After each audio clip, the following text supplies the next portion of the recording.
एक 14 साल की लड़की जो कि काफ़ी खूबसूरत थी और घर वालों ने उसकी शादी कम उम्र में ही तय कर दी।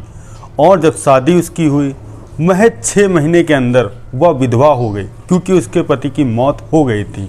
और तब उसके बाद वह अपने मायके चली आई और फिर उसने लगातार 6 सालों में 17 शादियां की और 17 पति की मौत हो गई। और जैसे ही 17 पति की मौत हुई थी और उसका अंतिम संस्कार करने के लिए लोग निकले हुए थे, तभी अचानक वहां पर पुलिस पहुंच जाती है और उस बॉडी को लेकर पोस्टमार्टम करवाती है। तो एक रिपोर्ट में ऐसा कुछ खुलासा होता है जो वाकई में हैरान और परेशान कर देने वाला था। और जो बाकी 16 मौत हुई थी पतियों का, उसका सच भी उस रिपोर्ट में निकल आता है। आखिर उस लड़की ने ऐसा क्या किया जैसा कि उसके 16 या 17 पति की मौत हो गई। जब यह कहानी पूरे समाज में फैली तो एक मानो ऐसा हड़कंप मच गया कि पहले ही शायद किसी ने ऐसी वारदात को अंजाम दिया हो। नमस्कार, मेरा नाम रवि है। मैं आशा उम्मीद करता हूँ आप लोग बहुत अच्छे होंगे। अगर आप लोग हमारे चैनल पर नए हों, सब्सक्राइब बेल आइकन जरूर दबाएँ। यह सच्ची घटना चालू होती है पंजाब का एक ज़िला है भटिंडा। यही करे एक रहने वाली 14 साल की जो कि खूबसूरत लड़की, जो कि परिवार की अकेली थी। तभी घर वालों ने सोचा क्यों ना अब इसकी शादी जल्दी कर दी जाए, और वह लड़की भी नाबालिग थी। तभी घर वाले एक रिश्ता अच्छा ढूंढते हैं, अपनी बेटी की शादी करते हैं। और जब वह बेटी अपने ससुराल पहुंचती है, पहुंचने के बाद जैसे ही उसको लोग देखते हैं, देखते ही रह जाते हैं, क्योंकि वह इतनी ज़्यादा सुंदर थी जो कि बहुत ही काबिले तारीफ़ थी। जो वहाँ की रहने वाली औरतें उस लड़की को, जो नई शादी हुई थी, उसको सदा सुहागन रहने की आशीर्वाद दे रहे थे, मगर उनको क्या पता था कि यह बहुत ही जल्दी विधवा हो जाएगी। और वह लड़की अपने पति के साथ खुशहाल जीवन व्यतीत कर रही थी। 5 से 6 महीना बीतता है, देखती है एक दिन सुबह अचानक उसके पति की मौत हो गई। जैसे ही यह जानकारी पूरे गांव वालों को पता चलती है, मानो एक कोहराम सा मच जाता है कि नई नवेली दुल्हन का पति ऐसे ख़त्म हो गया है। अब वह लड़की रो रो कर बेहवाल हो गई और परेशान हो गई। उसके बाद फिर वह अपने घर यानी मायके चली आती है और परिवार वालों के बीच रहने लग जाती है। तभी 4 से 5 महीना बाद परिवार वाले उसकी शादी दूसरी जगह तय करते हैं, और वह भी शादी महज 6 से 7 महीने में उसके पति की मौत हो जाने के कारण टूट जाती है। उसके साथ कम से कम वह 6 सालों में 16 से 17 शादी करती है, और सबके साथ वही होता है जो उसके पहले पति के साथ हुआ। 5 से 6 महीने में सबकी मौत हो जाती है। अब लोग तरह तरह की बातें कर रहे थे कि लड़की मांगलिक है और जिससे शादी इसकी होगी वह आदमी ज़्यादा दिन तक नहीं चल पाएगा।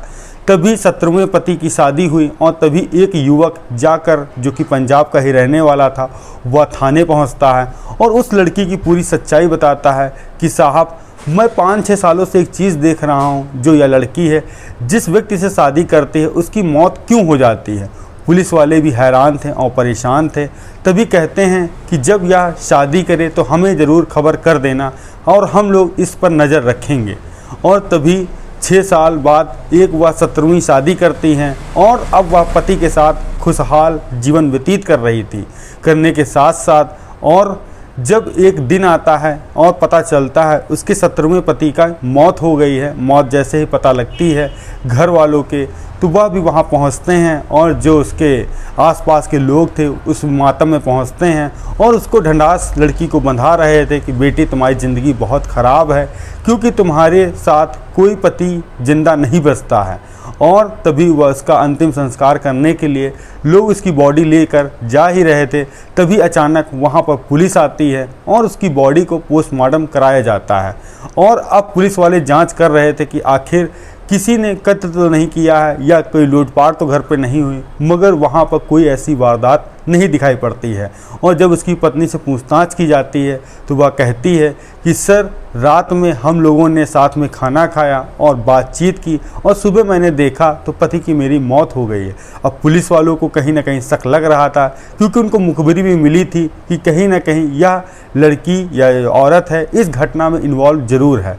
अब उधर पोस्टमार्टम की रिपोर्ट आती है तो उसमें साफ साफ खुलासा था कि इस व्यक्ति की मौत जो कि जहर देने से हुई है। अब जैसे ही यह बात पुलिस वालों को पता चलती है और तुरंत उस महिला के पास जाते हैं और पूछते हैं कि आखिर इसको जहर किसने दिया और जो खाना खाया वह कहाँ है। अब जो खाना बना था उसकी फोरेंसिक जांच कराई जाती है मगर उसमें पुलिस वालों को कुछ नहीं मिलता।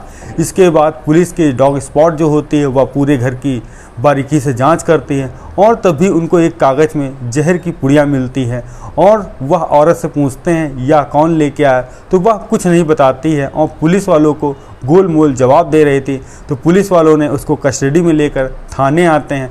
अब उससे पूछताछ करते हैं। जब कड़ाई से पूछताछ करते हैं तो वह टूटती है, एक ऐसा सच का खुलासा करती है जो वाकई में हैरान और परेशान कर देने वाला था।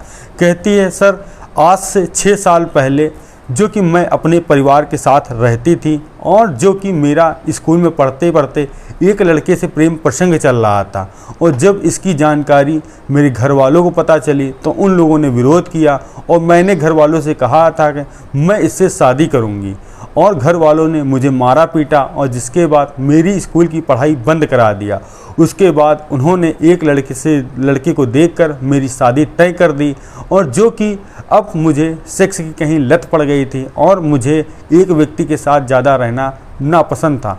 तभी जब मैं ससुराल पहुंचती हूं 2 से 3 महीना मैं साथ गुजारती हूं तभी मेरी मुलाकात एक जो पास के ही गांव में रहने वाले युवक से होती है और मेरी नज़दीकी धीरे धीरे उससे बढ़ जाती है और अब मुझे लग रहा था कहीं ना कहीं अब यह मेरे पति को पता न चल जाए।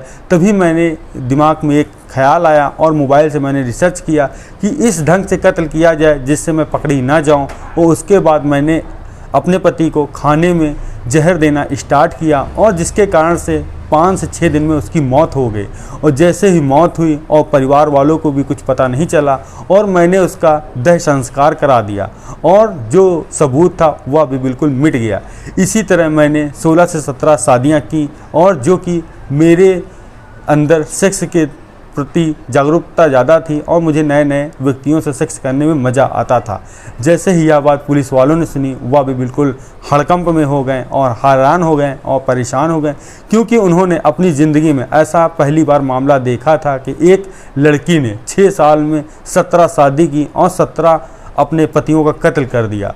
अब जैसे ही यह बात पूरे गाँव वालों को पता चलती है तो पता लगता है कि वह लड़की मांगलिक नहीं बल्कि वह सेक्स की हवस थी और उसी के कारण उसने अपने पतियों का कत्ल किया। और फिर पुलिस वालों ने उसको गंभीर धाराओं में केस दर्ज करने के साथ साथ उस लड़की को या महिला को जेल भेज दिया और जेल भेजने के साथ साथ पुलिस वाले भी अब चैन की सांस ले रहे हैं। यह कहानी सुनाने का उद्देश्य किसी को परेशान करना नहीं है बल्कि आप लोगों को जागरूक करना है। सावधान रहें, सतर्क रहें। अगर आप लोग हमारे चैनल पर नए हों सब्सक्राइब बेल आइकन दबाएं। मिलते हैं नई कहानी नई शुरुआत के साथ। जय हिंद, जय भारत।